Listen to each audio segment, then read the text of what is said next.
Galera, sejam muito bem-vindos a mais um episódio do The Byte. Nesse episódio vamos falar sobre uma discussão acalorada sobre a comunidade gamer que foi desencadeada por um vídeo do Voxel e por uma resposta do David Jones. A gente vai abordar esse assunto. Vamos falar também de um processo judicial envolvendo o Casimiro. Tem aí mudanças no YouTube e na Twitch e mais algumas coisas que a gente vai comentar. Esse aqui é mais um episódio do The Byte que a gente está produzindo em parceria com a Alura. Para quem não conhece, a Alura é a maior escola online de tecnologia do Brasil. Através da Alura você pode adquirir novos conhecimentos, pode aprofundar aquilo que você já sabe. Quando você se matricula na Alura, você tem acesso a todos os cursos que ela oferece, você recebe certificado a cada curso que você conclui e no plano Pro você pode inclusive aprender inglês e espanhol através do Alura Língua. A Alura oferece apps para Android e iOS, onde você pode baixar os conteúdos para assistir offline. Para mais informações, tem link na descrição, QR Code na tela e o nosso cupom de desconto é THEBYTE. E bora!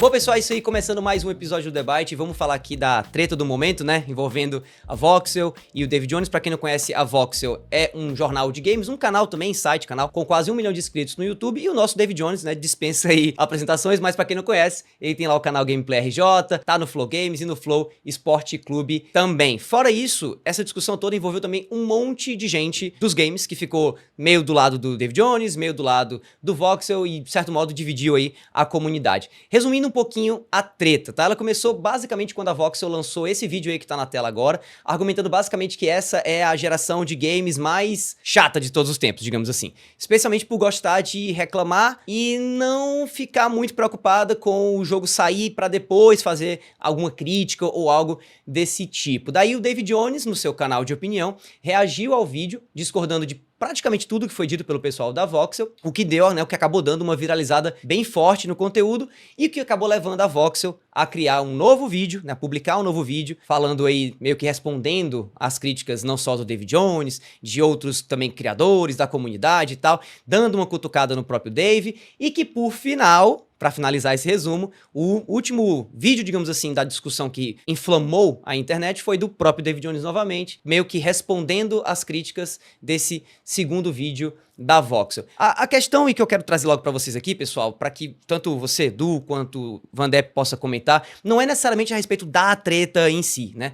Mas sobre esse sentimento que começa a se criar aqui em 2025 e tal, sobre esse tipo de conteúdo. Vocês acham que a gente tá assistindo, quem sabe, o retorno desse tipo de briguinha entre creators e jornalistas, entre canais do YouTube e tudo mais? Ou quem sabe é só um fenômeno passageiro que aconteceu e um desentendimento entre dois canais de relativo prestígio aí, que é o caso da Voxel e do David Jones também. Edu, você pode comentar primeiro, depois a gente passa pro Van Depp. Eu acho que no YouTube a gente sempre teve essa oportunidade, sendo criador de conteúdo, de se aproveitar de polêmicas, se aproveitar de tretas, ou até mesmo criar uma polêmica, criar uma treta, criar um conteúdo sensacionalista, um conteúdo polarizador, porque isso gera cliques. Então, se a gente voltar lá atrás, quando eu comecei, 2010, 2011, já tinha gente tentando criar treta e dizer que certos youtubers estavam trapaceando o sistema, que outros estavam usando de artifícios ilegais ou imorais.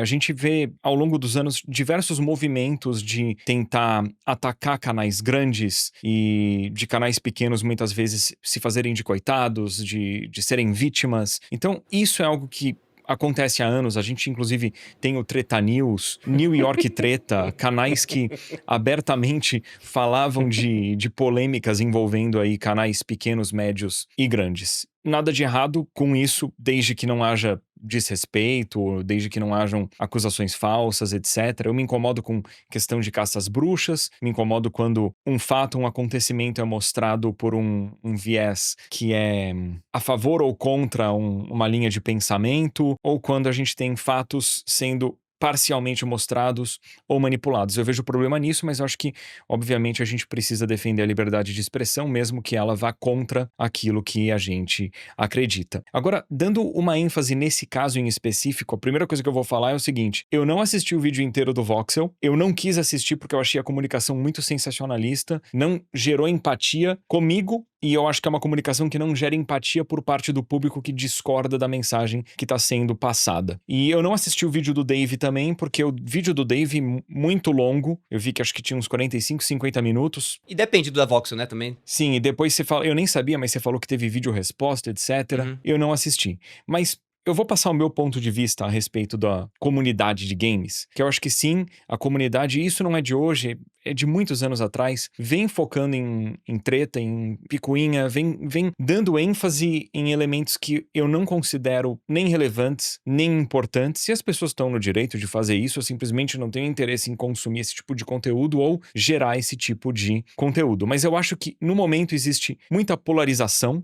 Então, se algo é o melhor, os outros são o pior. Se algo é excelente, o resto é ruim. Ou não existe o meio termo, né? Ou o jogo ele é muito bom ou ele é muito ruim. Não existe o jogo que tá no meio termo ali. Isso me incomoda, porque a gente não tem ou 0 ou 1, né? A gente tem diversas camadas dentre algo ser ruim e algo ser excelente que a gente não pode ignorar, né? Essa polarização a gente vê em política que ou é extrema esquerda e extrema direita. Não existe o meio de campo ali. Ou o game é anti-woke ou ele é woke. Não existe um meio termo, que eu acho que é uma visão muito simplista e errada, da gente simplificar tudo para os extremos, ok? Tanto que um exercício que eu acho que é interessante a gente fazer na parte de games e especificamente no anti-woke e no woke, é a gente enxergar os elementos que são considerados woke ou anti-woke e ver o quão importantes eles são pro jogo e entender o que acarreta a remoção deles de um game. Por exemplo, Stellar Blade é um jogo que eu ainda quero jogar porque falam que é maravilhoso. E é um game com o qual a galera anti-woke se identifica porque a protagonista é, né, vista como, assim, é um objeto sexual, praticamente. Dentro do game do que eu joguei, inclusive, ela é apresentada de uma maneira bem respeitosa, porque eu imaginava que estavam pintando. Mas enfim, é um jogo que ele é visto pelo movimento anti-woke como bacana, colocou a protagonista gostosa ali, beleza. Se a gente substitui a protagonista por uma protagonista que não é um símbolo sexual ou por um personagem masculino, isso muda a qualidade do game? Creio que não. Pra mim é um game que continua sendo de altíssima qualidade. Bacana a gente fazer esse exercício, por exemplo, com o Dragon Age mais recente, o da Veilguard, ou o Avowed, que estão sendo muito criticados. Se a gente remover os elementos que são vistos como woke do game, isso melhora, piora o game ou é indiferente? Porque se for indiferente, o jogo é bom ou é ruim, não por causa dos elementos woke. Um outro game com o qual acho que é muito interessante a gente fazer esse exercício é o Life is Strange, o primeiro Life is Strange.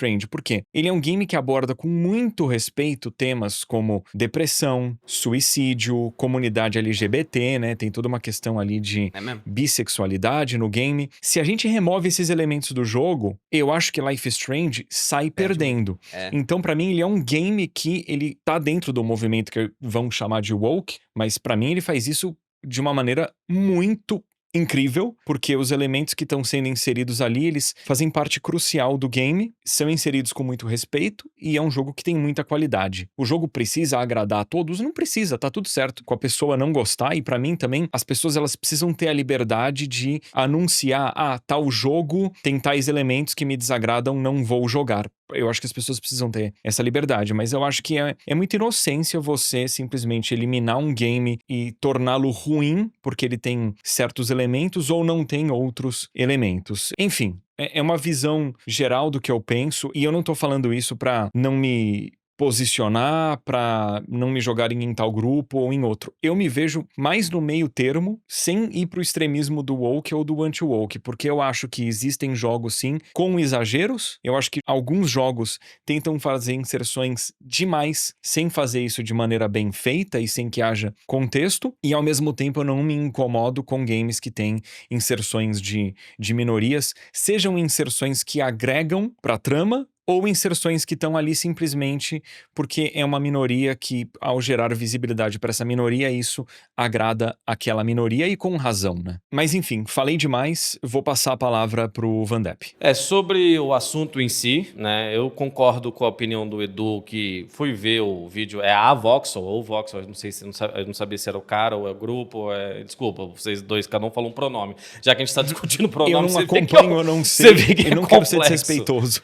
Exato. exato, de cara, pode botar aí o pronome que a gente respeita, tá? Mas eu também achei que a edição, a iluminação, você vê de cara que é uma coisa um pouco mais sensacionalista. Quer dizer que eu concordo com a opinião do Dave, não vi o vídeo dele também, não sei. Mas, assim, eu acho que o Dave é um cara esperto, ele sabe o que vai gerar certa, né, repercussão, mas eu não acho que ele faz por isso. Eu acho que o David Jones, quando ele liga a câmera e fala algo, é porque ele realmente acredita naquilo. Aí vai de cada um se concorda com a opinião, se concordou da forma que ele expressou aquilo, e eu acho que vai daí. A gente aqui no debate, a gente tem opiniões diferentes um do outro, mas a gente não fica em cima do muro, a gente não é isento, mas a gente também não quer ficar comentando fofoca, né? A gente gosta de pegar certos assuntos e usar como gancho para talvez ter até uma conversa um pouco mais profunda. Então, em relação à cultura woke, essas coisas, eu não sei se de fato tem um pêndulo que foi para um lado demais e está voltando, mas na verdade eu vejo que as empresas elas vão muito para o que vai dar lucro, né? Então a gente tem até um tweet famoso do Elon Musk, que parece que cada vez mais está perdendo a cabeça, um tweet, eu acho, de 3, 4 anos atrás, que ele fala, né, que a Tesla estava no ranking 1000 de 1000, quer dizer, tinha 1000 pontos de 1000 pontos em relação à inclusividade,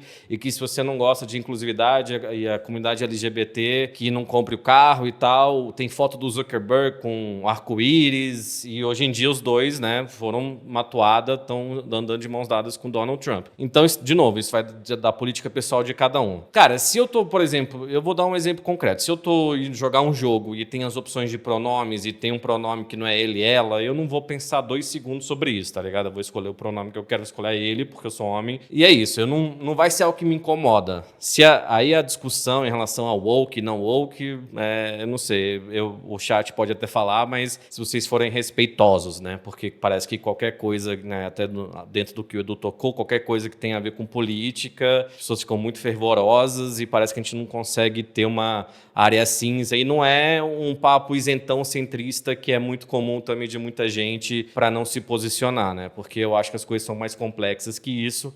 Mas, no geral, não me incomoda, sabe, se alguém quer se identificar de uma forma e eu não tenho problema nenhum com isso. Mas eu não acho que até aquela questão se lacra, não lucra, sabe? Essas expressões que eu acho que são meio bobas, eu também acho exagerado. Eu acho que tem espaço para todo mundo. E polêmica recente, aquele jogo da Naughty Dog que foi anunciado, não sei se foi no qual evento, que aí a protagonista era careca, Intergalactic, algo assim, né? Isso mesmo. Cara, eu vejo aquilo, eu não penso, eles estão tentando ser woke, não, eu penso, pô, a mulher parece braba, tá lá tomando um negócio, o milkshake, sei lá, e é isso. Eu não paro e fico pensando. Não sei as intenções dos desenvolvedores, se queriam ser inclusivos ou não, mas não é algo de fato que me acende, assim. Vamos dar uma chance aqui pra personagem, vai ser legal. O protagonista de GTA 6 vai ser uma mulher pela primeira vez. Então, eu não acho que a inclusividade é algo negativo, mas eu também acho que tem gente que fica esperando, é uma mulher, ela é careca, então é woke, sabe? Parece que tem certos gatilhos. Eu acho que as pessoas que criticam, que sofrem gatilho, na verdade, são muitas que sofrem, assim, sabe? Que ficam, não, a mulher é careca, então não pode ser mulher careca, então quer dizer que o jogo é woke, então o jogo vai ser ruim. Começa a fazer várias presunções, mas ao mesmo tempo, eu acho que muita gente sabe o que gera polêmica, e que polêmica gera clique, clique gera dinheiro, né?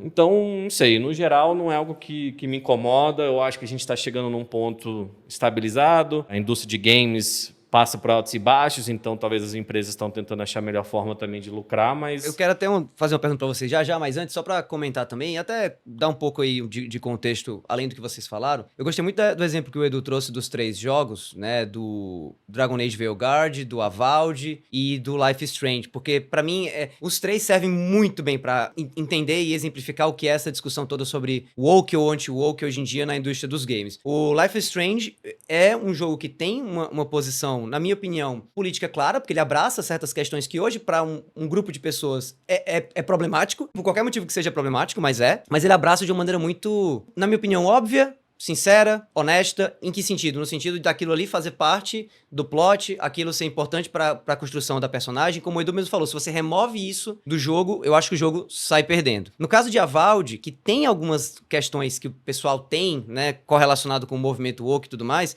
eu que tô jogando o game, demorei, eu tô jogando o game antes de lançar, né, então não peguei os comentários a respeito dele e tudo mais, só vi vídeos de gameplay antigos, opiniões antigas, quando o jogo nem tinha entrado ainda nessa discussão, né. E foi interessante porque, em vários momentos, eu não tô dando spoiler aqui do jogo, tá? Em vários momentos você é confrontado com algumas escolhas de como um personagem é referido e tudo mais, que chamam um pouco a atenção, porque não é algo que a gente tá habituado a ver tanto hoje em dia em alguns games, como por exemplo a história do pronome neutro na escolha do personagem inicial, ou o fato de ter uma entidade lá que por ser um deus, né, uma deidade, ela prefere ser, né, chamada, digamos assim, ou o próprio jogo já traz, né, o pronome neutro ali, ele, dele, né, ou então o they, them no idioma inglês, mas que novamente, aquilo ali é uma escolha que pra mim pareceu muito mais assim, poxa vida, a gente tá jogando um jogo feito por pessoas que se importam com isso, mas que não necessariamente eu me senti imposto, sabe assim, isso precisa existir, senão o jogo não vai pra frente. Tanto que se tivesse ou não tivesse, eu não me importaria.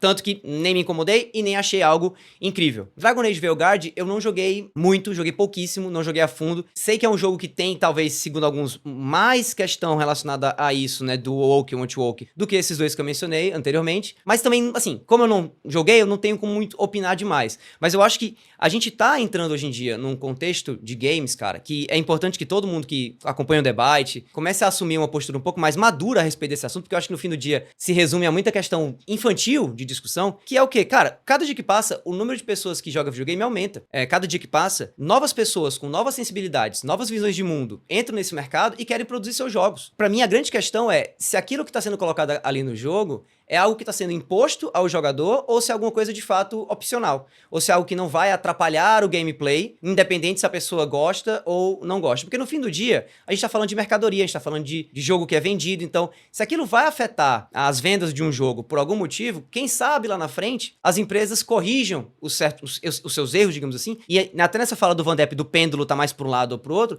a gente caminha para um certo centro. Então, eu acho que no fim das contas, não é questão de ser isento ou não isento, é entender que a gente está passando por um momento de transformação da indústria, porque essa indústria está crescendo absurdamente todo ano, a pandemia fez tudo explodir, e quando a gente vê essa indústria crescendo, é natural que ela traga pessoas com visões diferentes da nossa. Então, é até uma discussão de tolerância e intolerância. Eu acho que tanto um lado quanto o outro se vê como um lado tolerante. Né, defende a sua causa, mas se vê como algo tolerante. Então, se a gente quiser realmente ser uma sociedade mais tolerante, independente das visões de mundo dessa sociedade, a gente tem que abraçar cada vez mais jogos diferentes do que a gente está acostumado, mas que não necessariamente sejam jogos que impõem pra gente questões que são questões muito mais políticas do que questões relacionadas ao gameplay. Né? Então, assim, essa é a minha opinião a respeito desse assunto. A nível de pergunta, uma dúvida que eu queria tirar com vocês, e que eu acho que o Edu encaixa perfeitamente como exemplo dessa dúvida, e o Van Depp tem criadores 1000 aí na agência dele que também estão nessa mesma característica, que é o fato da galera que fica de fora mesmo dessa discussão. Não por não querer se posicionar,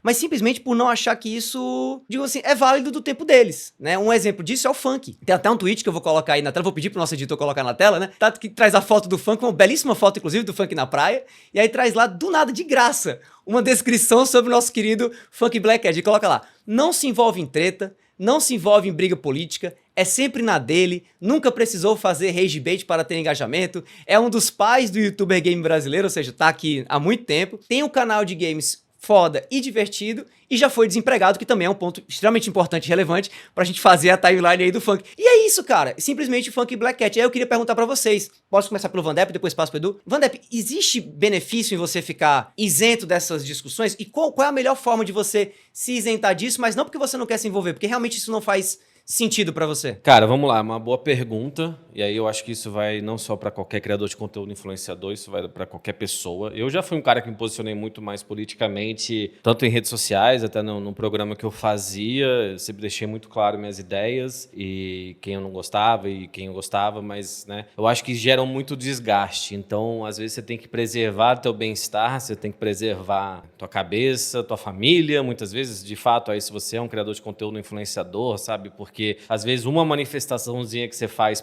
para alguém ou contra alguém, isso são anos e anos enchendo o saco, usando contra você. Assim, mas eu não acho, tá?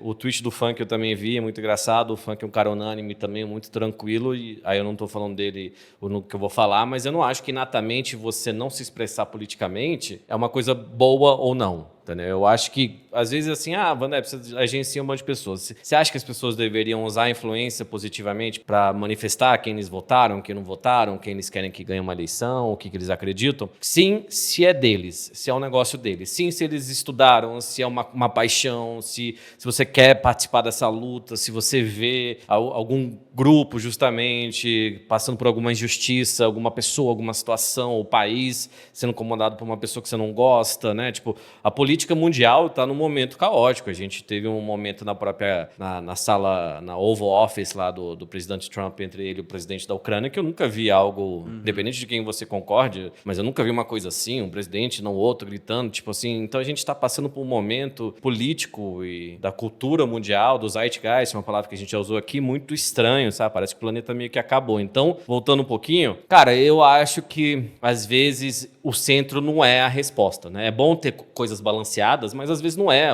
Isso que eu tô falando de centrismo, sabe? Eu sou esquerda, eu sou direita, tá, mas às vezes, cara, talvez vai ser a esquerda, dependendo do que você acha, né? Mas tem gente que jamais vai concordar. Eu sou um cara que, eu posso falar aqui, sou um cara mais de esquerda, mas eu sou um cara mais de esquerda, menos dessas pautas, vamos dizer, justamente que a gente está discutindo. E sim que o governo tem uma responsabilidade de cuidar das pessoas que mais precisam. Esse, para mim, é uma essência da esquerda. Talvez alguém de direita pense diferente, mas é o que eu penso. Eu identifico mais. Não quer dizer que o governo atual está fazendo isso, não quer dizer que governos do mundo façam isso, mas no conceito e na teoria é isso, e é por isso que eu me identifico mais. Só que não quer dizer que eu vou ficar votando para alguém só porque é de esquerda ou vice-versa. Já tive, inclusive, um momento muito mais centro-direita, inclusive quando eu fazia esse meu podcast sobre política. Então, é isso, cara. Eu sei que me prolonguei aqui, mas vai de cada um. Vai de cada um. Eu acho que se você sente que talvez vai fazer diferença e você quer que faça, se manifeste, mas aprenda a lidar com as consequências que são um povo insuportável. Até eu falar aqui que sou um pouco mais de esquerda, vai ter gente que vai querer parar de seguir a página, vai querer parar de ver. Mas assim, nesse sentido eu não tenho medo de falar no que eu acredito, sabe? Aí eu acho que as pessoas não deveriam ter, mas também se preservar é importante na internet. Eu sinto que a gente está num momento de uma polarização tão grande e isso só beneficia os extremos Exatamente. que têm poder de tomada de Sim. decisão, porque no fim das contas, cara, pelo menos penso eu que todo mundo quer a mesma coisa. Em relação, por exemplo, à política, todo mundo quer que o Brasil melhore. Que o Brasil seja um país com mais equalidade social, que seja um país com, sei lá, Não sei se menos todo mundo quer isso. impostos. Não sei se todo mundo quer que o Brasil seja um país com igualdade social. Eu não acho que aí uma pessoa de direita é isso. Eu não tô falando isso, mas eu acho que tem gente que tá preocupado consigo mesmo e não se preocupa com a população, o resto da população. Isso que eu quero dizer, entendeu? Tipo, não acho que todo mundo tem essa empatia com os menos favorecidos, mais pobres que seja. Eu não acho que as pessoas são assim. Eu acho que uma maneira de conectar uma coisa com a outra aí, Vandep, talvez seja a ordem. Tipo assim, eu acho que... Aí eu concordo contigo mesmo, assim. Tem gente que quer ver o país crescendo, mas primeiro de uma certa classe e depois mas de é outra. o país crescendo, Entendeu? cara? Tipo assim, você quer... exato. Eu acho que uma economia fica bem quando a classe média tá podendo consumir e gastar e poder comprar uma casa, né? Mas nem todo mundo pensa isso. Tem gente que tá muito mais perto de alguém que mora, sabe, bem mal mesmo, assim, dos 10% mais pobre, mas ele acha que tá perto do Elon Musk, acha que tá perto financeiramente de umas pessoas, e não estão, entendeu? Então, tipo, eu acho que muita gente justamente olha pra alguém que tá numa classe inferior com desdenho, porque talvez veio de lá, talvez porque não quer ir pra lá. Então, eu não sei, desculpa até te interromper os dois em relação a isso, mas eu não vejo essa empatia das pessoas no geral, assim, ainda mais nessa fase de redes sociais, onde... Mas alguém pode falar que pessoas de esquerda às vezes querem ficar, né, se vangloriando o quão empático eles são, e talvez tem gente que faz isso pela atenção também, mas eu acho que o trabalho no governo é cuidar de quem mais precisa, sabe? Eu não preciso necessariamente que o governo cuide de mim, eu queria que sim, meus impostos fossem bem utilizados. Se são, eu acho que não, mas pode complementar, Davi, Edu, desculpa, só pra... Não, o que eu ia dizer é que, assim, eu gosto de crer que todo mundo quer o melhor pro próprio país. Tá. Eu imagino que todo mundo queira a melhor situação possível pro próprio país. E aí, quando a gente tem os extremos, as pessoas ficam brigando dentre si, o que gera oportunidade pro governo fazer as falcatruas que a gente sabe que independentemente de quem tá lá, rolam. E no fim das contas, eu detesto política e eu detesto político. Porque no fim, qualquer coisa que você menciona vira um problema enorme. E aí eu queria voltar a dar ênfase dentro dos games e dentro do que eu sei que virou pauta nessa discussão. E eu vou retornar lá pro começo, quando falou de Voxel e Dave, que por mais que eu não tenha assistido o conteúdo completo do Voxel, eu vi que em determinado momento há uma crítica em relação a pessoas reclamarem reclamarem de jogos sem terem jogado e até mesmo reclamarem antes do lançamento. Eu queria só retomar esse tópico porque, assim, considerando que jogos são caros, e são caros no mundo todo, no Brasil mais ainda porque o poder de compra do brasileiro, infelizmente, é muito baixo. Não dá pra pessoa criticar games necessariamente tendo jogado tudo. O que eu espero de uma pessoa que tá criticando um jogo é que, no mínimo, ela tenha se informado a respeito do game, vendo múltiplos pontos de vista, assistindo os trailers e tal. Não vejo problema de reclamarem de um jogo antes do lançamento, até porque, dessa forma, se é com bastante antecedência, se até dá a oportunidade para o estúdio alterar ou não o game. Se for do agrado do estúdio fazer alguma alteração no game, a gente já viu isso acontecer com o filme do Sonic, que mudaram a aparência do Sonic. Acho que é válido as pessoas reclamarem, mas elas também não podem querer impor a vontade delas a detrimento do que o estúdio tem como visão criativa pro game. Isso do Sonic é um ótimo exemplo, que funcionou um bullying com uma empresa, né? E, inclusive, essa semana e a última semana teve o Shrek, né? O Shrek 5. Eu achei um baita exagero as pessoas que não gostaram do design. Eu não sei, aí o chat também pode botar o pessoal, mas vocês viram isso? Aí, pra mim, só pareceu uma... Não foi tipo, vamos fazer de AI pra economizar dinheiro. Foi só, ficou mais bonitinho, não ficou com a memória afetiva da infância. Mas aí eu acho que é uma discussão engraçada, quase. Tanto faz o Shrek pra mim. Eu gosto do filme, evidente, né? Mas eu achei que ficou tranquilo.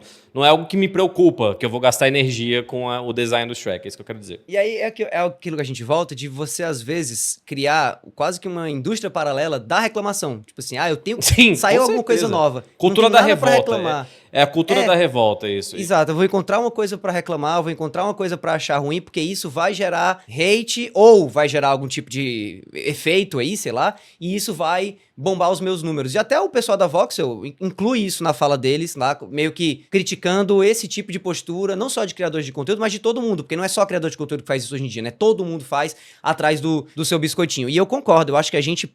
Eu concordo com o que o Edu falou anteriormente, o Van Depp também. Eu acho que a gente pode sim criticar um jogo antes de a gente ter pra jogar. Até porque jogo é caríssimo no Brasil. E a gente ia fazer isso, cara. A gente ia fazer isso antes. Sim, então, é a impressão de um trailer. Você tá no cinema, você tá no cinema com teu amigo, você vê um trailer, não, esse filme aqui é horrível, não, esse filme eu vou ver, esse filme... É a mesma coisa também. A gente comentava sobre jogos, se a gente gostava ou não gostava do jogo, com ainda menos informação. Isso, então, beleza, sim. Tinha um texto lá do Fabão falando do game. Que é divertido, né, mas... Exato, acaba sendo divertido, faz parte. A minha grande questão é quando isso vira uma mercadoria, como você mesmo colocou, Van Depp, vira uma indústria da revolta. E aí deixa de ser sobre os jogos e passa a ser só sobre a revolta pela revolta. É aí onde pega o negócio, né? Mas continua o que você queria falar. Não, desculpa, é só pra voltar àquilo que a gente tava falando de preservação. É legal se você quiser se posicionar sobre algo, se você tiver uma paixão sobre algo, mas você não precisa entrar em todas as discussões. A gente tava numa fase nas redes sociais, eu não sei se a gente ainda tá, onde todo mundo tinha que opinar sobre tudo, onde qualquer assunto você tem que dar uma tua opinião. Eu já tuitei muito mais que eu tuito hoje. Eu devo ter, sei lá, 30 tweets no último ano, não sei, alguma coisa assim, sabe? E eu tento ser menos é mais. Eu acho que é uma maturidade minha. Eu encaro, sabe? Pelo menos nessa fase da minha vida, com 39 anos, eu não quero ficar comentando tudo. Eu sempre tenho minhas opiniões. Se alguém me perguntar, como eu fiz aqui, eu sei que vai ter gente no chat que vai, esse Van Depp, não sei o quê. Tudo bem, sabe? Quando eu sinto que eu preciso, quando eu tenho uma plataforma, eu não vou necessariamente ficar de fora da conversa, mas eu não preciso ficar comentando tudo, tá ligado? Eu vejo algumas coisas que acontecem na notícia, já me posicionei sobre isso, tudo certo, vou lá. Eu tenho coisas da minha vida no dia a dia que já são cansativas, então eu acho que as redes sociais, elas fomentam isso, sabe? Fomenta demais e, enfim, complicado, assunto complicado. E é uma pena, porque no fim, em vez de agregar, só atrapalha e... Só desagrega. É uma pena. Galera, então agora a gente vai pro Boletim Nuvem. Agradecemos novamente a Nuvem que apoia o The Byte desde que o The Byte nem existia. Então a gente agradece muito o suporte deles. Se vocês criam conteúdo também, deem uma conferida no Nuvem Co-op, que é um programa da Nuvem justamente com ênfase em criação de conteúdo. Confiram o QR Code na tela, link na descrição. Lembrando que a Nuvem é uma publisher brasileira. Ela vende chaves de jogos, gift cards, tudo oficial, tudo certinho. Eles têm parcerias aí com diversas publishers. Vale muito a pena conferir a Nuvem, Nuvem Co-op e bora. É isso aí. Saindo aí de loja brasileira, publisher brasileira, vamos falar de criação de conteúdo no Brasil, né? E de um grande criador de conteúdo da nossa indústria, que é o Caser, nosso querido Casimiro Miguel, que tá passando por maus bocados recentemente, né? Porque, segundo notícias recentes, a Justiça de São Paulo julgou que o criador de conteúdo vai ter que pagar uma indenização aí no valor mais ou menos de R$15 mil após ofensas que ele fez em uma live lá em 2021 2023, né? Justiça no Brasil demora um pouquinho, mas eventualmente chega. O juiz, né, que julgou, afirmou que a conduta do Casimiro ultrapassou um pouquinho a liberdade de expressão e que o valor de 15 mil reais para a vítima, né, que foi a pessoa que o acusou, né, e foi atrás do processo, é justa, dado o impacto negativo. E aí, pra quem não sabe o que aconteceu, foi durante um react do Casimiro a um programa de televisão super famoso, Super Nene, que tinha lá um personagem bem complexo, bem complicado e tudo mais e tal, e que o Casimiro xingou o cara de um monte de coisa. Mas xingou assim, né, do jeito do Casimiro de ser, né, daquele jeito e tal, e eu não tô passando pano pro Casimiro nem nada, mas enfim... Foi um negócio meio assim, bem a cara do Casimiro. E aí até, antes de jogar a palavra pra vocês e perguntar o que é que vocês acham disso, eu fico me perguntando o quanto isso pode gerar precedentes. Minha sogra é advogada e ela fala muito sobre precedentes pra mim. E ela fica muito preocupada com criação de conteúdo em geral, não só porque eu tô criando conteúdo também, mas porque ela enxerga que é um mercado que ainda não se desenvolveu completamente do ponto de vista jurídico. Ela diz muito sobre isso. E ela fala muito sobre essa questão de precedentes. Então assim que eu vi essa matéria, eu já mandei pra ela e ela já respondeu, tipo assim, tá vendo? É disso que eu tô falando. E eu queria perguntar pra vocês, começando aí pelo Vandep, depois pode passar pro Edu, até porque o Vandep não lida só, né, com a própria imagem dele nas redes sociais, mas também com a imagem de vários outros creators. Como é que fica uma notícia como essa, Vandep, pra ti e pros teus criadores? E qual que é a opinião inicial que você tem a respeito disso, pra depois a gente passar pro Edu também? Cara, eu acho que o teu ponto sobre precedentes é o maior deles, né? Então, fazendo react, você vai poder chamar alguém de idiota ou não. É perigoso. Eu acho que é perigoso. Aí dentro da liberdade de expressão, né? Eu acho que é uma conversa que, inclusive, no nosso primeiro bloco aí a gente teve, em alguns sentidos. Cara, mas assim, pra mim, sabe qual a diferença nesse caso específico? É que o cara topou participar do Super Nanny. Então, na hora que você topa participar de um programa reality show assim, cara, você vai estar aberto pra ser, né, ridicularizado. E aí, mas beleza, você pode argumentar que um cara com a experiência e com a plataforma do Cazé tinha que ter um pouco mais de cuidado. Não sei. Talvez hoje em dia, né, você falou que tem um tempo desse caso, talvez hoje em dia o Cazé justamente se preservar, falar, não vou falar que esse cara é burro, mas não vou ficar, né? Mas, cara, é reality show, velho. Reality show é uma bagunça. Eu não sei se já viram, às vezes eu vejo 30 dias pra casar. É horrível, sabe? Mas ou é a coisa mais fabricada do mundo, que existem vários, né? O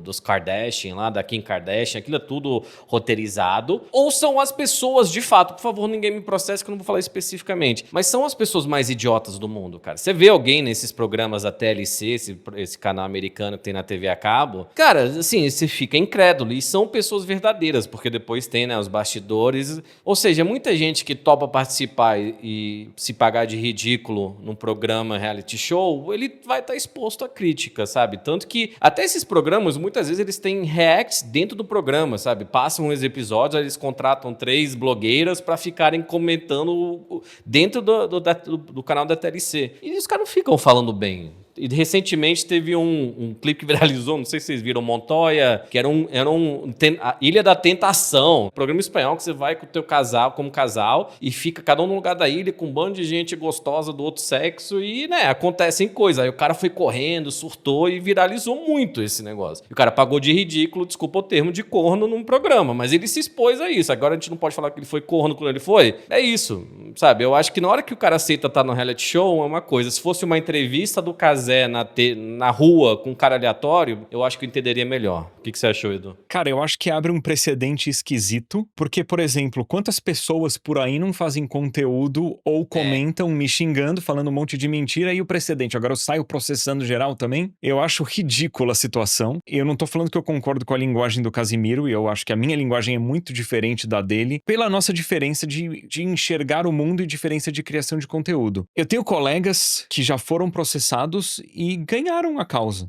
Em situações parecidas. Sei lá, eu acho muito esquisita a situação. Eu fico preocupado com o precedente de pessoas jogando a isca pra ver quem vai pegar, mas tem o outro lado também, cara. Tipo, a galera fala um monte de absurdos sobre mim, sobre outros criadores. A gente vai começar a processar essas pessoas. Eu nunca pensei nisso, porque eu acho uma bobagem. Eu acho que você acaba... Mesmo que você tenha razão, você acaba criando uma situação em que vão te pintar como vilão. O bom e velho Streisand Effect, né? Pra quem não conhece, às vezes as coisas acontecem, se você deixa elas sem comentar muito, deixa as coisas fluírem e tal, desaparece, mas o fato de você ter ido lá atrás e criado caso disso, faz o negócio ficar muito maior do que ele poderia ser, né? Mas imagina a pessoa que ganhou esse processo, será que também a galera que acompanha o Casimiro, os caras mais, assim, do extremo do fã, não vão atrás dessa pessoa e vão fazer uma perseguição absurda contra ela, Pois é. também é um risco, né? Da pessoa que ganhou a causa. E, Edu, tipo, você falou uma coisa que é diferente. Se alguém faz um vídeo inventando mentiras absurdas sobre você que já fizeram, né, várias vezes, esses caras que são haters profissionais, horríveis, aí eu acho quase válido, dependendo, processar. Mas é um desgaste, são coisas de anos lidando com advogado, tudo muito devagar. Assim, e você desculpa, eu vou te interromper, Sim, mas pode falar. o cara que tem essa postura, eu tenho dó. Eu vou ferrar ainda mais com a vida do cara. Eu acho que não é nem isso. Em muito sentido, você vai dar uma satisfação pra ele. Claro, se você conseguir tirar dinheiro de um cara que provavelmente nem tem muito, por isso que ele tá fazendo esse tipo de conteúdo, no fim vai virar um estresse pra ele e talvez seja uma lição. Tipo, melhor eu ficar mais de boa. Então, às vezes é bom, cara. Às vezes, né, tem gente que processa todo mundo, tem gente que ganha e é positivo porque você começa a ter um pouco mais de responsabilidade. Mas, de fato, só fazer um react, chamar alguém de burro, eu não sei se vale a pena. Eu acho que o grande ponto que você mesmo levantou, Vandep, é esse de o cara tava participando de um programa de televisão, entendeu? Tipo assim, ele assinou um contrato que concedeu provavelmente direito de imagem pra emissora, não necessariamente pro YouTube, aí beleza, mas aí se talvez processa o YouTube, não processa o criador de conteúdo, e no fim do dia, aquilo que estava sendo trabalhado pelo criador de conteúdo, era um conteúdo que já tinha sido feito, então assim, a pessoa ela já tinha decidido expor a imagem dela. Eu acho muito mais complicado quando eu vejo isso acontecer hoje em dia, porque é uma tendência hoje na Twitch, esses conteúdos IRL que o pessoal faz, né, tipo assim, o pessoal vai na rua, o Cid do Não Salvo faz muito conteúdo assim, então, esse eu acho um negócio mais complicado, porque você tá lidando com um monte de gente ali, que passa na rua, que tá no restaurante e tal, que não assinou nenhum tipo de termo de concessão de imagem. Ali, eu acho um campo minado absurdo e pode futuramente dar problema. Espero que não dê, mas pode ser que dê. Mas o fato do cara participar de um programa de reality show e reclamar que a imagem dele foi usada como conteúdo, eu acho meio esquisito, mas, enfim, justiça brasileira, vamos ver se a gente vai ter algum tipo de repercussão com outros criadores de conteúdo, esperamos que não, mas são cenas do próximo capítulo. Falando em próximo capítulo, vamos ver aí as novidades que o YouTube tá trazendo, não só o YouTube, mas a Twitch também, começando por uma novidade que eu particularmente achei maravilhoso, porque pra mim o YouTube hoje é o único serviço de assinatura que eu pago, por conta do YouTube Premium, e agora vai ficar mais barato ainda pra esse pão duro aqui que vos fala. Pão duro mesmo, Davi é pão duro, gente. Lançou um novo plano de assinatura, que é o YouTube Premium Lite, que tá vindo aí supostamente pela metade do preço. O Google anunciou recentemente o lançamento do YouTube Premium Lite, que é esse plano que vai vir lá por metade do preço lá nos Estados Unidos. Não se sabe ainda o valor do serviço aqui no Brasil, mas espera-se, né, que a gente vai fazer uma média aí. O YouTube aqui no Brasil, o YouTube Premium, ele custa entre R$13,90 para estudantes até R$41,90 para o plano família, né? E a gente espera que seja um abatimento da metade do valor de todos os planos, ou então um valor único, né, que você paga aí pela metade. E o que é que vai trazer de diferente o YouTube Premium Lite? Basicamente, quase a mesma coisa que o YouTube Premium, exceto que o YouTube Music não está incluído no serviço, e para quem assina o YouTube Premium pode também ouvir música de graça, entre aspas, no YouTube Music. E os anúncios que supostamente o YouTube Premium tira, no Lite eles não serão tirados do Shorts. Ou seja, se você assina o YouTube Premium Lite, você não vai ter ads nos vídeos normais do YouTube, mas se você chegar em Shorts,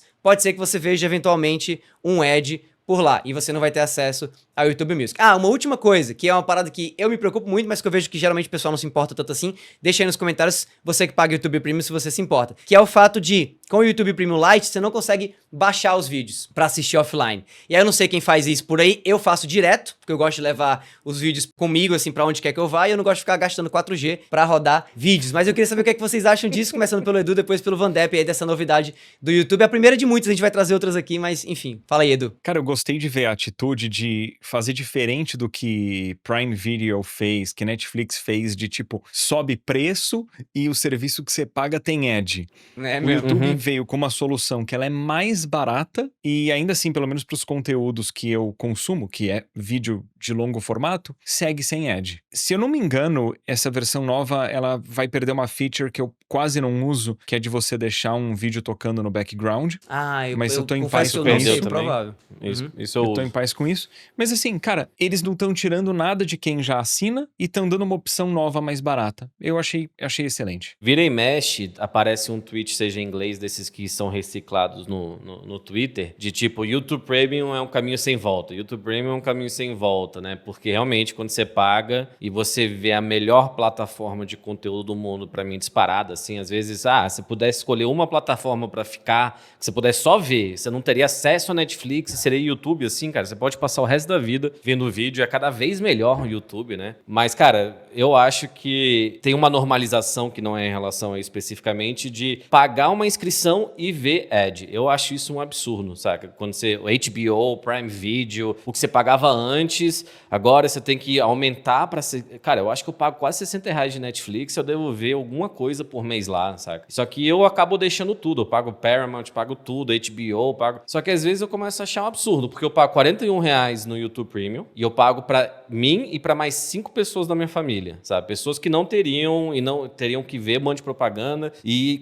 consomem muito mais YouTube. Inclusive, cara, em relação à monetização, um negócio que pouca gente sabe, ele paga bem o YouTube para creators. A gente pode até, no nosso dashboard, uma vez eu olhei, a gente estava ganhando mais dinheiro com YouTube Premium do que com ad, porque a gente não fica botando mid-roll, né? A gente não bota vários ads durante o programa, isso é um negócio nosso para vocês não terem isso interrompidos, né? O programa e tal. Mas, cara, é com certeza o melhor, né? O melhor serviço pago. Eu me lembro, eu não sei quando que vocês assinaram a primeira vez, mas eu me lembro que faz muito tempo eu assinei para quê? Para ver Cobra Kai. O Cobra Kai, ele era do YouTube exclusivo, a série, né, do Karate Kid, e eles pegaram um gancho muito legal de pegar uma história antiga e olhar por outra ótica, que quem sabe o vilão, na verdade, era o herói, enfim. Hoje em dia foi pra Netflix, virou uma novela dos anos 90, muito estranha, mas tudo bem gostosinho. Mas ele, na época, oferecia conteúdo. Hoje em dia não oferece, porque o serviço já é bom o suficiente por si só, né, cara? Só que eu não sei, alguém vai assinar o Lite? Eu acho que eu vou manter R$40 pra 6 pessoas, eu acho ótimo, tá ligado? Eu acho que não é um preço Eu caro. acho que o Lite vai ser um sucesso aqui no Brasil, mano. Eu acho, porque se ele vier... Qual a precificação? O que você acha? Pois é, se ele vier num preço médio aí de R$20, por exemplo, pegando, né, o valor do plano família,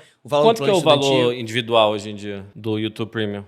Valor individual, R$24,90 por mês. Família, R$41,90 por mês. Estudante, R$13,90 por mês. E se você pagar pela App Store, fica R$32,90 por mês esse valor de 24, né? Fica um pouco mais caro. Eu acho que o YouTube Music é uma coisa que eu não uso. Eu não vejo shorts. E Spotify, tem muita gente que paga Spotify. Eu tenho Spotify há 11 anos, eu não vou sair do Spotify. Eles já me têm, tá ligado? E eu também pago família para um pessoal. Eu Sim. acho que são os dois que você precisa, cara, em relação ao conteúdo. Mas eu acho que imagina um preço parecido com o de estudante, ou de tipo R$17,90, mas se for R$4 a menos que o normal, será que vai valer a pena? Não sei. Isso eu acho que vai de cada um. Mas pague o YouTube Premium que vale a pena. Se você consegue, se você tem essa folguinha no orçamento, é um que você vai mudar a tua vida. Não ter que ficar vendo ad, não ter que ficar vendo... Eu pago o YouTube Premium, esses 6 eu pago na minha conta de trabalho também para poder ver diferente. Que não, você não pode botar uma conta de trabalho na tua família, enfim. Mas vale muito a pena, cara, com certeza. Outra novidade do YouTube que talvez seja um pouco mais polêmica, e vamos trazer para comentar aqui, tem a ver exatamente com esses anúncios mid-roll aí que você mencionou, Vandep. O YouTube anunciou recentemente também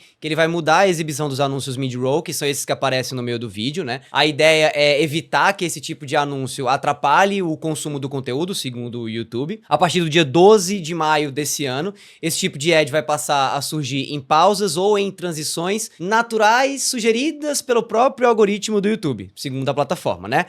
Outra novidade a respeito disso que tem irritado muita gente em relação a esse assunto específico é que os vídeos antigos também vão ser ajustados retroativamente. Então não é algo que começa a partir do dia 12 de maio e vai, não. Isso pega também os vídeos que já foram publicados. Mas assim, deixando claro que até o momento, os criadores podem escolher aonde eles podem colocar os anúncios nos vídeos dele. O YouTube, segundo a própria plataforma, só vai sugerir os momentos ideais. Ele vai colocar tipo um avisozinho quando o anúncio que você colocar no meio de um espaço no vídeo que vai atrapalhar, gera esse tipo de alerta. Ele vai colocar lá um displayzinho, um negocinho. Mas fora isso, vai continuar como tá. Mas isso já tá gerando muita repercussão. Tem youtuber se posicionando contra, tem youtuber dizendo que tanto fez, tanto faz. O que é que você acha, Edu, e depois a gente passa pro Vandep também a respeito dessa novidade que o YouTube tá trazendo? Ok, eu acho o sistema atual de automatização de anúncios do YouTube horrível, péssimo, terrível. Eu já reclamei com o YouTube a respeito disso infinitas vezes, porque é um sistema automático que ele enfia anúncio num exagero. Então você coloca um vídeo de meia hora,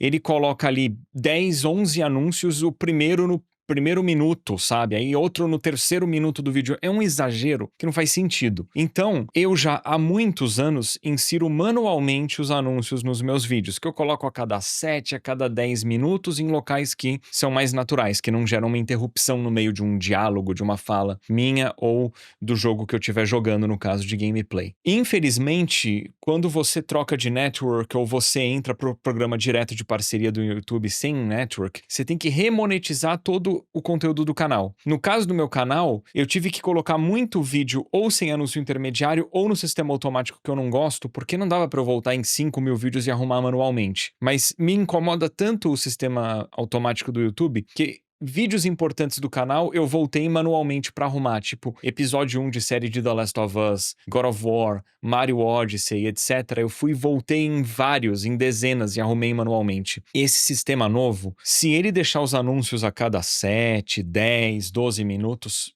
pra mim isso é bom. Eu vi uma galera vendo com preocupação essa situação de repente o vídeo ter 1 hora e não ter nenhum anúncio. Eu não acho que é o que vai acontecer, porque o YouTube quer ganhar dinheiro, não quer perder. Então eu não acho que ele vai tomar uma decisão que vai fazer com que os criadores e ele, YouTube, por consequência, ganhem menos. Mas eu acho que a comunicação tá meio confusa no momento. O YouTube podia ter sido um pouquinho mais claro a respeito da situação. Mas como o automatizador antigo era horroroso, ruim mesmo, não tem como ficar pior não, cara. Eu não acho que tinha como ficar pior do que o sistema antigo, não. Você, Vandev.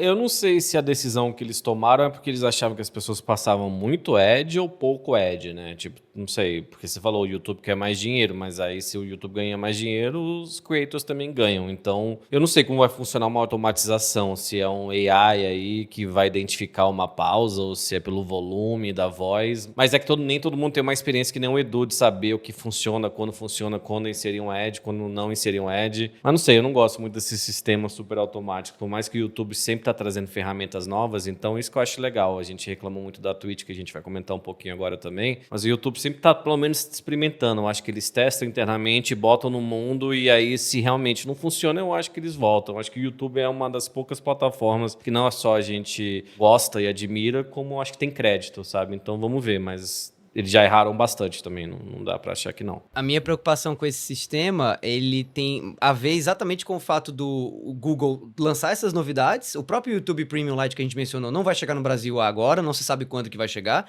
Então ele às vezes solta essas novidades, mas ele solta focado no mercado americano ou no mercado europeu, prioritariamente falante de língua inglesa, e aí, ao longo do tempo essas soluções vão chegando para outros mercados. E nessa ideia do rollback da coisa, né, eles vão meio que rolando essas novidades para os outros países, os sistemas eles demoram para ir se adaptando. Então eu fico pensando muito, se o sistema automatizado que existe hoje já é ruim, imagine esse novo que com certeza, para quem fala inglês, vai funcionar bem melhor no começo do que para quem fala português. Só que aí, qual o tempo que vai demorar para isso virar realidade pro Brasil também, entendeu?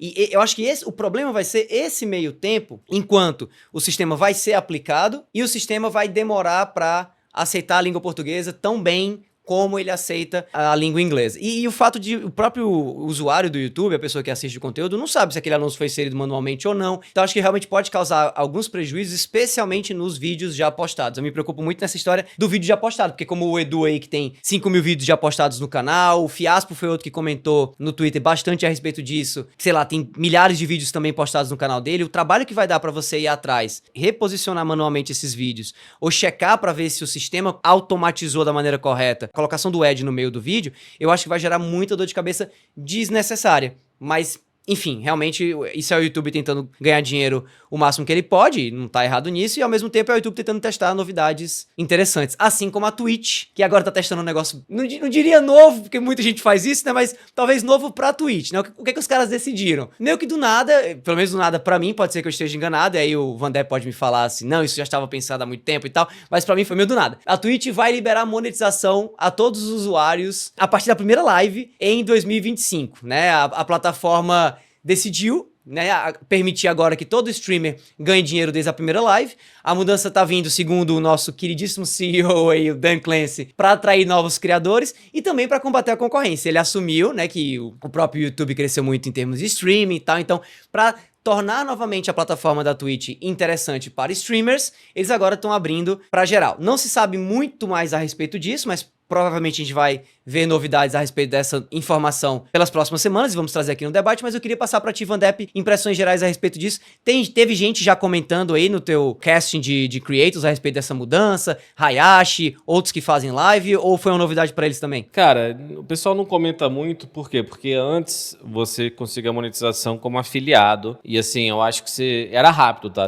E você precisava ter uma média de 3 viewers por live, e aí fazer, sei lá, 40 horas, então não era muito difícil, mas era frustrante. Eu fiz o quê? Em 2017 eu fiz várias lives, aí eu peguei o afiliado, e eu me lembro construindo, e aí a primeira live que você consegue botar teu emote, eu gostava da forma que é, mas eu entendo que streamer já ganha muito pouco na Twitch, já é migalha mesmo, é muito menos do que o pessoal imagina, e já poder monetizar de cara, mas você perde um pouco daquela progressão natural, porque aí em 2020 eu fiz mais tempo de live, eu consegui a parceria, e é uma satisfação. Por mais que a parceria da Twitch não depende só das métricas, assim, eles meio que decidem e não explicam porque você foi aceito e não foi aceito, sabe? Tipo, é um pouco confuso. Só que em relação à Twitch, cara, eu acho que a pior decisão que eles tomaram recente de várias foi o limite, não sei se vocês viram isso, o limite de 100 horas para os VODs que ficarem lá no site ou na página de cada um do stream. Eu vi o pessoal da comunidade de speedrun reclamando porque tem highlights e VODs de 10 anos atrás, 12 anos atrás. A gente vê, inclusive, eu e o Edu, um canal chamado Summoning Salt, que é um cara que pega clipes de 2010, 11, fóruns de 2004, e é bom ter tudo registrado, e nem todo mundo faz o upload pro YouTube, né? Mas aí eu acho que é péssimo não só porque, né, as pessoas vão perder conteúdo, mas é essa atitude de varejo que a Amazon tem. A Amazon é uma empresa de varejo, é sobre cada lucro, cada centavo a mais que a gente pode ter de lucro, ao invés de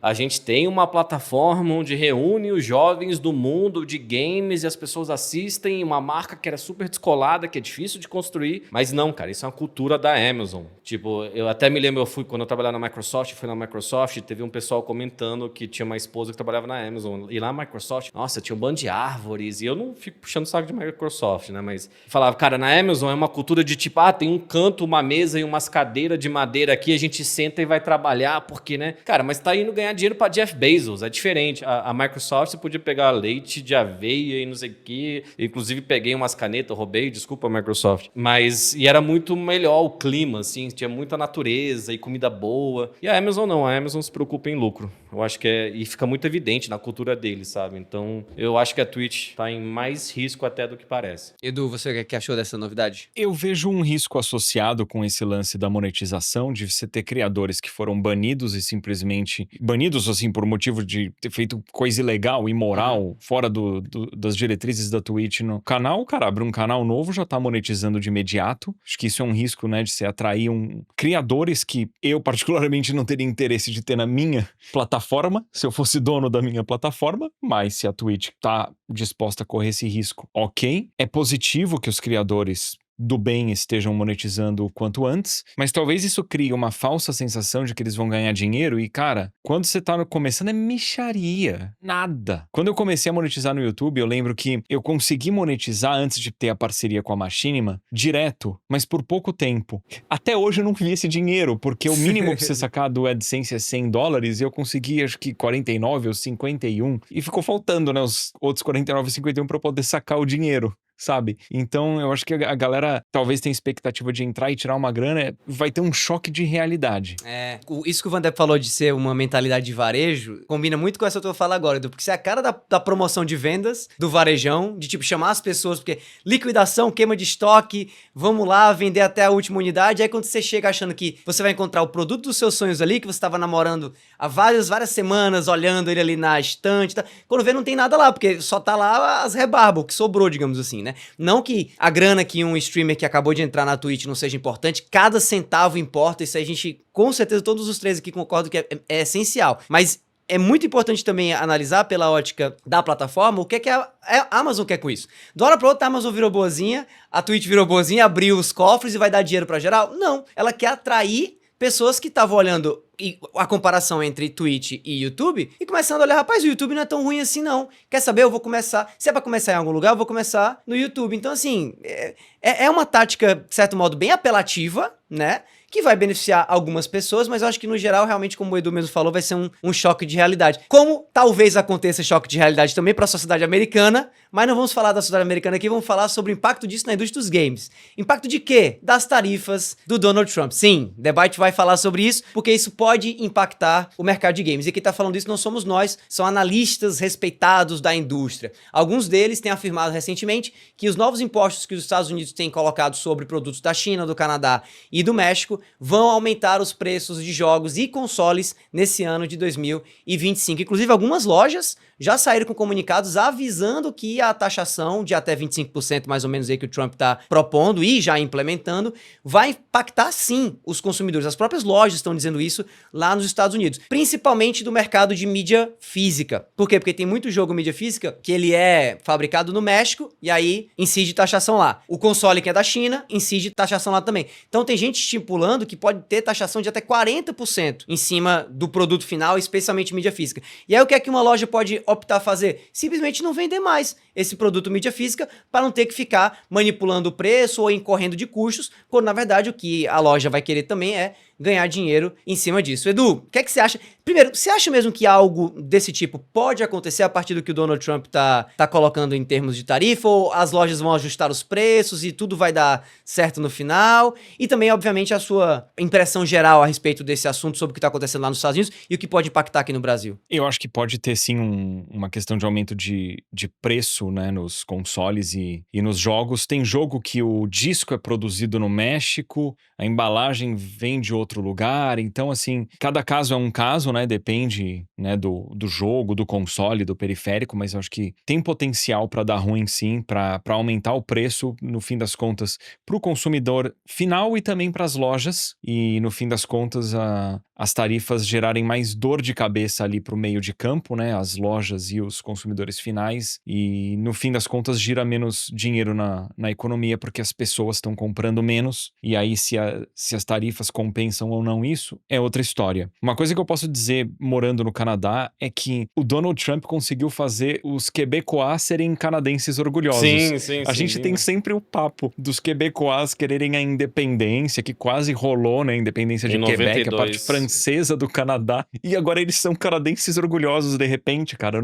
É um negócio que eu nunca imaginei que eu veria aqui no Canadá. Mas eu queria trazer um outro elemento que eu tô notando em relação ao assunto, que é preocupante, que é a galera que desenvolve hardware específico retrô, tendo preocupação se isso vai continuar a ser sustentável. Por exemplo, HD Retrovision, que produz cabos de altíssima qualidade para consoles retrô. Por exemplo, eu tenho aqui um cabo da HD Retrovision de PlayStation 2. O dono da empresa falou que talvez ele volte a trabalhar meio período ao invés de viver da empresa dele que produz cabo retrô período integral, porque talvez com o fato dele ter que aumentar o preço, ele venda menos ou a margem dele diminua e o sonho dele vai meio que por água abaixo, né? Outra pessoa que eu vi falando a respeito é o Mike Chin, que é o cara que desenvolveu o RetroTink, que tem vários modelos, que é um conversor analógico digital. Então você pega o teu console antigo, envia o sinal pro RetroTink, ele transforma em HDMI com altíssima qualidade e você consegue usar o seu console antigo numa TV ou num monitor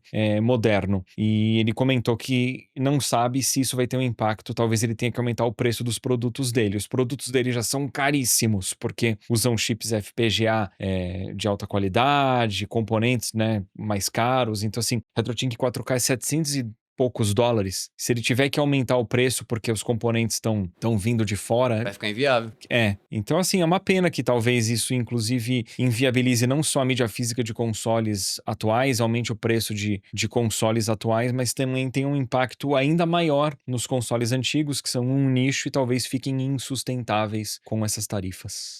Você, Vandep? Às vezes parece que o Donald Trump tá fazendo uma segunda presidência aí nesse começo, como se fosse jogo, justamente, videogame, assim, vou atacar a Ucrânia, vou atacar o Canadá. Ele tá fazendo umas tarifas com o Canadá totalmente gratuito. O Donald Trump quer botar o canadense, o Edu falou aqui da parte francesa, eu morei em Montreal, o Davi também passou um tempo lá, morei quase 4 anos lá e realmente eles não se consideram canadenses. Se você for pro interior do Quebec, o pessoal sabe falar inglês, eles não falam com você, saca? Tipo, se esforça e tenta pedir, nem que seja no McDonald's, você tem que aprender a falar número 4. Então, sinto um ataque muito gratuito, assim, vamos fazer umas tarifas aqui, vamos fazer isso, vai fazer aquilo, e não parece ser muito real. Parece que o planeta tá meio que acabando, e não por causa do Donald Trump, mas que parece que até a política internacional virou uma bagunça. Mas se afetar a mídia física e afetar o mercado de games, como parece que vai, é ruim. Então, acho bizarro. Só acho meio estranho. Não tenho mais a comentar além disso. Pra mim, eu acho que assim, eu encaro essa realidade como uma grande possibilidade mesmo, né? Porque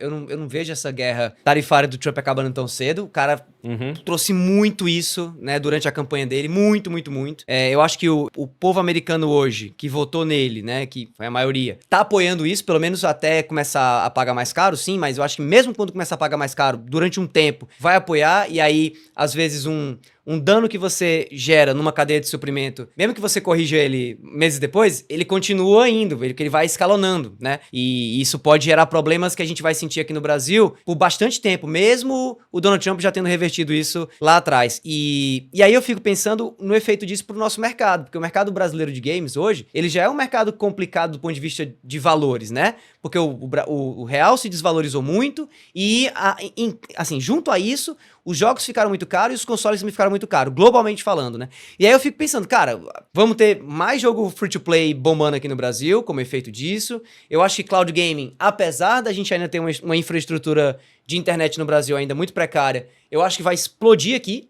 Só aumenta a quantidade de pessoas que eu conheço, se consideram gamers jogando na TV da casa, da sala, sabe? É bizarro o quanto isso tem aumentado no meu entorno. E eu imagino que com uma mudança como essa, de jogos custando mais caro ainda aqui no Brasil, isso vai aumentar ainda mais. E, cara, Steam dominando o Brasil nos próximos anos. Até porque a Steam faz um negócio que PlayStation não faz, Nintendo não faz e Xbox não faz ainda, ou não faz tão bem assim, que é regionalizar os preços, né? E talvez seja uma necessidade de PlayStation e de Xbox no futuro. Nintendo eu duvido muito que faça isso. Mas Xbox e PlayStation no futuro, eu acho que pode acabar virando realmente uma necessidade se eles querem se manter ativos aqui no mercado brasileiro. Ou então abrir pro free-to-play mesmo e por aí vai. Mas não sei como é que vai ser isso, né? Galera, então é isso. Espero que vocês tenham curtido mais esse episódio do The Byte. Lembrando que fizemos esse episódio em parceria com a Nuvem e com a Alura, a quem agradecemos muito. Obrigado aos que acompanharam. Eu sei que a gente tocou em alguns assuntos que desagradam a muitos, mas acho que a gente fez isso de maneira respeitosa e de uma maneira que agrega na discussão, e espero que seja bem aceito. E tamo junto, galera. Valeu!